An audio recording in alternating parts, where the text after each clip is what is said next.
The smell hit Captain Verl before the airlock finished cycling. Stale, sharp, undercut with some pungent organic notes that stung whatever passed for a nose among the scalari. He stepped back, subtly not from fear but from instinct. The Terran ship Thresher, barely holding its orbit and belching heat signatures like a dying sunfish, had docked crooked into docking bay 12. Its hull bore deep gouges and scorched patches. This was not a diplomatic visit. It was survival, dragging itself in on shredded boots. Viril turned to the engineer beside him, a lean Zathare female named Relka. That smell, what is it? Burnt ozone, maybe? Their coolant systems were ruptured. It could also be them, she said. Them? Humans. The docking light turned green. The airlock hissed open, belching warmth and that same dense stink. Out stumbled a man in torn pressure gear, dragging a storage crate twice his size by one hand, the other hand cradling his midsection. His left arm hung at a grotesque angle, the suit fabric dark and stiff with dried blood.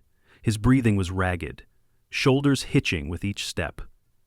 He didn't even blink at the wall of armed Scalari guards. "Which one of you is the boss here?" the man asked, voice hoarse, face filthy, but eyes alert. "I need a doctor, fuel, and about 24 replacements for my heat shielding, preferably in that order." Viril stepped forward, too stunned to formulate a response at first. You the captain." "Technically," the man said, slumping to the floor. "I was the only one awake when the asteroid field showed up where it wasn't supposed to be." Relka scanned him with her wrist link. "Left radius fractured, 2 ribs cracked, probable pulmonary bruising. He's running on adrenaline. Maybe narcotics?" "Only coffee," the man muttered. Viril crouched. "You didn't radio for help." "We did. Nobody answered." "You didn't use Galactic Band Alpha?" The man squinted at him. "We did." "Impossible. Every port within 50 light years would have received it." "Well, Captain," the man leaned back against the crate, "looks like I just solved a mystery. You guys hear about Earth? Blue marble, backwater, full of bad ideas and worse music." "Yes," Viril said cautiously. The man grinned, then winced. "That's where I'm from.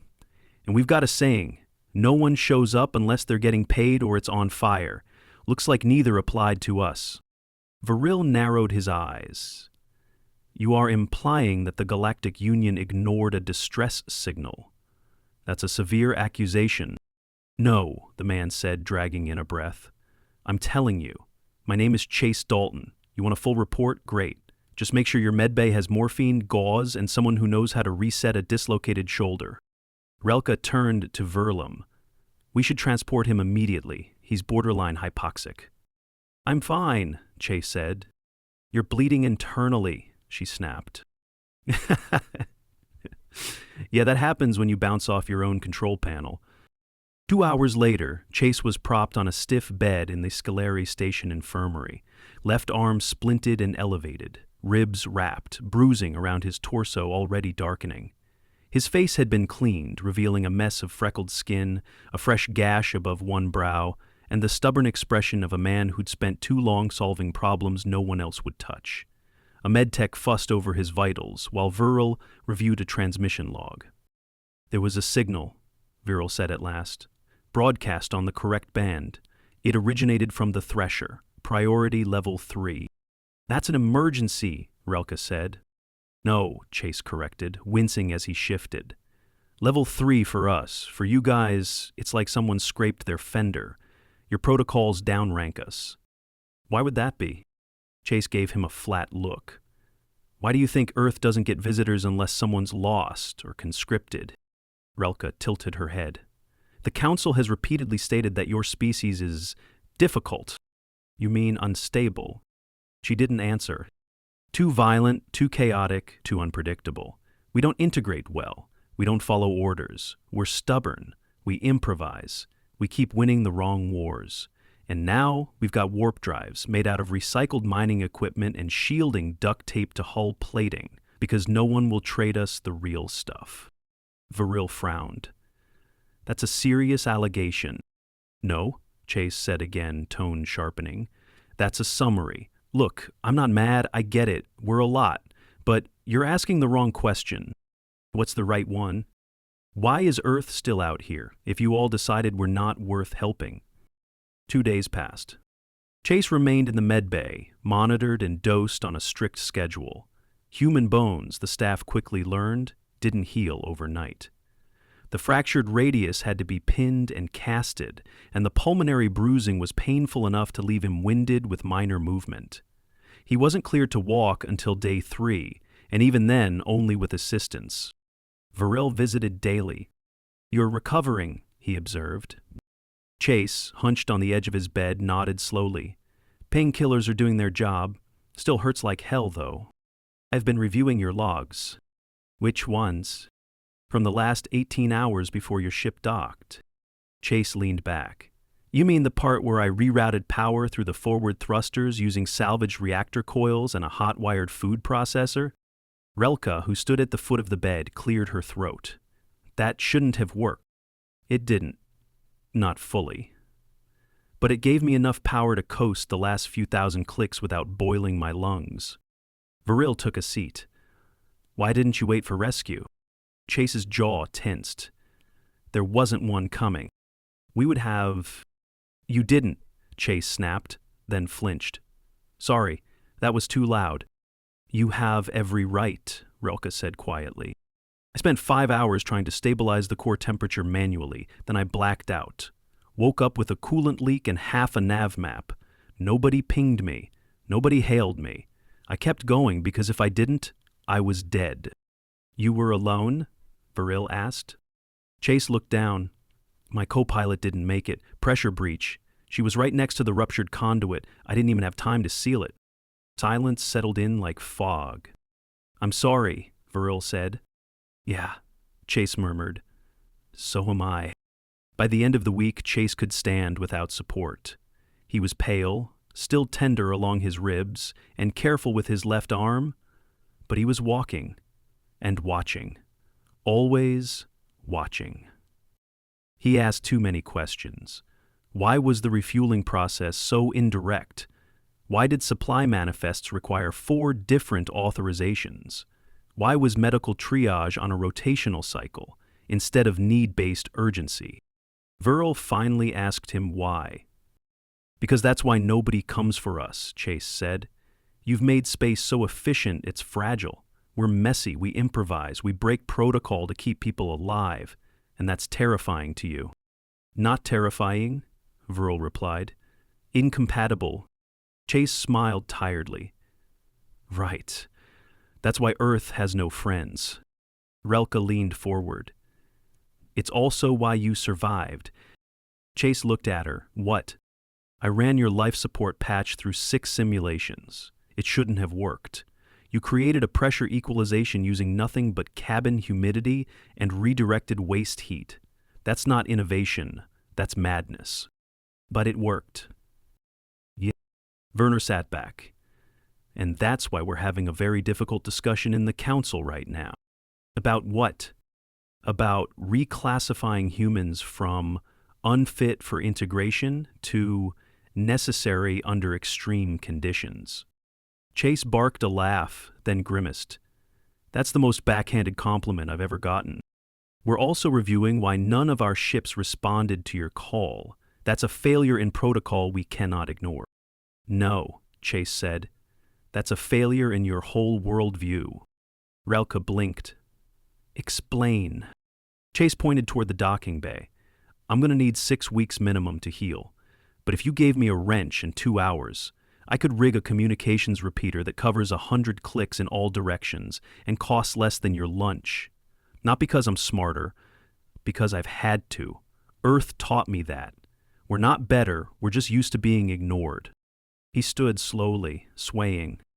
"And the next time one of your ships is floating out there in silence, choking on its own CO2 because a data packet got misfiled, you're going to wish someone like me was on board." Varel didn't respond. He didn't have to. Chase limped out of the med bay and back toward the thresher. He had repairs to make. The refit bay was too clean for Chase Dalton's liking. Nothing rattled, nothing dripped.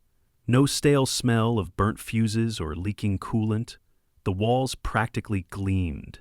Diagnostic drones zipped around like polite bees, recording everything, interfering with nothing, and utterly incapable of understanding what a human meant by, "Just hold this here while I calibrate it." Chase, one arm still braced and bandaged beneath his borrowed coveralls, stared at the warped shielding plate he'd hauled off the thresher. His left side ached constantly now, less like a scream, more like a throb that had made a permanent home under his ribs. He'd refused stronger painkillers. His hands had to be steady. Verl hadn't argued. Neither had Relka. The thresher sat like a battered mule at the far end of the bay, its hull patched in 3 places with what Chase assumed was alien-grade equivalent of ceramic-reinforced plating. They'd offered to fully overhaul her, but Chase declined. Trust was still pending. "You need a scaffolding lift," Relka said, walking up behind him. "You're favoring your right leg." "It's fine," Chase muttered. "You limped." "Favoring's not limping, it's tactical energy conservation." Relka looked at him sideways. "You humans name everything when you're avoiding help. That's how we survive. If you name the pain, you can argue with it." She handed him a hydro pack. "Drink. You've been standing too long." He took it and nodded his thanks. The water was too pure. Earth water had grit. This stuff tasted like hospital walls. He drank anyway. A mechanic drone whirred over, dropping a new external power conduit twice the needed length. Chase looked at it, then at the drone. "Typical," he muttered. "All tech and no sense." Relka frowned. "It's tuned for standard metrics." "Exactly, no imagination." Chase walked it back, gingerly lowered the coil, and got to work retrofitting the adapter plate. One-handed again. Every motion reminded him he wasn't at 100%, not even close. "You shouldn't be doing this," Relka said after a pause. Chase kept working. "You had a collapsed lung. 3 days ago you couldn't walk across the room." 4, Chase corrected. "And if I don't recalibrate this feed, we're going to burn through our power reserves every time we drop into high atmo. The coupling's too wide." "Then use a drone." Chase turned. "Relka, I appreciate the help, I really do. But your drones don't know how to fix a problem that wasn't supposed to exist. And you don't either. Not because you're not smart, because you're too used to things working the way they're supposed to. I don't have that luxury." She watched him, unreadable. "And that's why you think we didn't respond?" He dropped the tool, flexed his fingers. "I know that's why." Relka sighed. "The Council's unhappy? Your report forced a review of every emergency protocol involving Terran-class vessels. Turns out there's an entire tier of automated filters flagging human distress calls as non-critical." Chase didn't look surprised. "How long's that been in place?" "Decades. It wasn't malicious. The early years of human expansion were noisy. Dozens of calls a week, fires, system failures, arguments, sabotage. Some of them fake. Some amusingly real." "Yeah," Chase said with a bitter smile. "That sounds about right." By the time some of the filters adapted, they deprioritized anything labeled Terran. By the time people noticed, it was buried under 3 different code revisions and a pile of bureaucratic excuses. He exhaled slowly, leaning against the hull. "So, we weren't being ignored. Just filed under, not our problem?" Relka looked away. "It was a mistake, one we're working to correct." Chase rubbed his face. "Earth never stood a chance, did we? Everyone else came to space with unity councils and peace mandates. We strapped a rocket to a bomb and called it close enough. And yet here you are." "Barely." She nodded toward the medbay doors across the bay. "You're scheduled for a bone scan this evening. If the pins are settling, we can reduce the cast by next week." He gave a tired thumbs up. "Yay, more scans." 2 days later, Chase sat in front of the Union Inquiry panel, flanked by Viril and Relka. 3 alien representatives observed him from behind a translucent barrier. One of them, a long-necked essery diplomat with fractal irises, tapped a stylus against his pad. "Mr. Dalton, you're still recovering from multiple injuries. We can postpone this deposition." Chase shifted in his chair, left arm resting on a low sling. "No offense, counselor, but Earth time is Earth pain. I'd rather get this done now." The panel watched him carefully. "You believe Earth has been systematically isolated. I know it, maybe not on purpose, maybe not malicious, but it's happening." Counselor Trev raised his stylus. "In your own words, what do you believe makes your species incompatible with the current galactic model?" Chase stared at him. "We don't fit in neat boxes. Please elaborate." Chase folded his good arm. "You plan everything to the decimal, your food, your fuel, your lives, but you don't plan for things to break.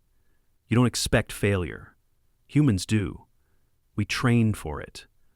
We're a species that spends millions of dollars simulating crashes we hope never happen. That's not inefficiency. That's how we stay alive." The counselor leaned forward. "And this is what you believe the Union fears?" "No," Chase said. "You fear what it means. That our way of surviving messy, loud, sometimes stupid, isn't just valid. It's sometimes better when things go wrong. And out here, things go wrong a lot." Treb's expression didn't change. "We've never had a formal war with your kind. You didn't have to. You wrote us off before we got through the front door. And now?" Chase looked around the room. "Now you're realizing we're still here, still alive, still crawling through space with busted ships and half-baked tech in this unshakable habit of trying again, whether you like it or not." There was a long silence. Treb set down his stylus. "This session is concluded. We'll issue our findings within 48 hours. Chase didn't reply. He was too busy trying not to pass out from the effort of standing up. That evening, Relka found him sitting alone in the hangar observation deck, staring out at the stars. "Any word?" she asked. Chase shook his head. "I think they're debating whether Earth deserves a second chance. Or a warning label. You weren't wrong. That's not the same as being welcome." She sat beside him. "There's talk of reforming the emergency network, including human-rated overrides." Chase blinked. "That's new. It won't fix everything, but it's a start." He looked down at his hands. The bruises were fading, slowly. The arm still hurt, the ribs ached with every breath. He wasn't better, not yet, but the station didn't feel quite so cold anymore. "Relka," he said after a moment, "you think Earth will ever be part of this galaxy for real?" She considered it. "Only if the galaxy starts breaking down more often." He laughed, then winced, then laughed again, softer. "I guess that's one way to make friends. By being useful in a crisis?" "No. By being the guy who shows up when no one else does?" 6 days after the inquiry, the Kargathi freighter Velen's Favor tore open its primary coolant conduit mid-jump, skidded into real space on the edge of Station Eurus, and slammed into a decon research pod with all the grace of a falling dumpster. It began venting plasma, jammed its internal hatches shut due to a fail-safe misfire, and then promptly lost comms. Every support vessel on the station hung back. Too hot, too unstable. Protocol required containment assessments, thermal modeling, risk stratification, minimum 3 hours before any approach. Chase Dalton was already suiting up by the time the alarms hit the second tier of decks. "You're not certified for extravehicular ops," Relka said, catching up with him at the evac lockers. "Nope," Chase replied, cinching the belt on his repair rig with one good arm. "But I know what it looks like when a pressure conduit seizes. You wait 3 hours, that freighter goes nova. You're still healing. Your radius is barely knitted. I won't need to do push-ups, just float and twist." Relka scowled. "The nav thrusters on your suit aren't calibrated for your weight. Then I'll be light on snacks." "You're being reckless." "No, I'm being human. We don't wait for the perfect conditions." The comms beeped. It was Viril. "I've overridden the airlock sequence." His voice came through, flat but tight. You have 5 minutes. That's all I can buy before Central takes control. Copy, Chase said, and bolted. His ribs howled. The arm inside his brace ached with every shift.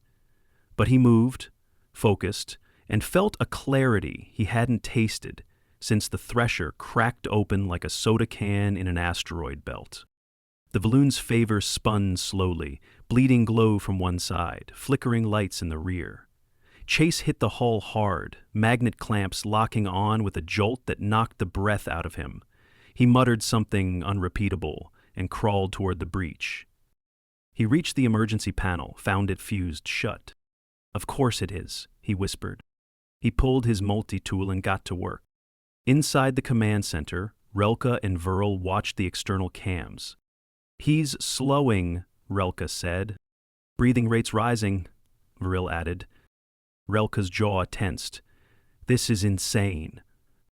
People, he knew the risk. He shouldn't have had to. Verl didn't answer. His eyes stayed locked on the screen. Chase wedged the panel open after 8 agonizing minutes, sweat soaking into his collar despite the chill. He rerouted the thermal override through a backup port, forced a manual systems reboot with a trick he'd learned bypassing safeties on a Terran grain hauler, and watched the lights flicker back to life. He activated his comm. Station, this is Dalton. Internal locks are down. Emergency hatches just cycled. You've got 15 people unconscious in there and maybe 3 minutes before the second conduit lets go. Get your teams moving. He pushed off, aiming back toward the station. He felt slow, limbs dragging. Pain singing through his ribs now, sharp and electric. His vision narrowed. The magnetic tether caught him mid-drift and reeled him in. He woke up 2 hours later with a saline in one arm and a stern-faced med tech leaning over him. Stable, the tech said, but you aggravated everything. Your bone alignment's holding by luck and bad decisions. I'll take both, Chase croaked. Relka stepped into view. You were unconscious for 4 minutes post-extraction. We almost put you under full suspension. I'm still good, he rasped. You're reckless, she snapped, and not in a heroic way, in a self-harm way. Did the crew survive? She paused. Yes. Then I'll take the bruises. She crossed her arms. There's going to be fallout. From the Union? No, from the freighter's crew. They're writing a petition. He blinked. Against me? No, to include Earth-certified responders in all Tier 1 emergency lists. He stared at the ceiling. That'll go over well. It's already in motion. He didn't reply. His ribs hurt too much to laugh.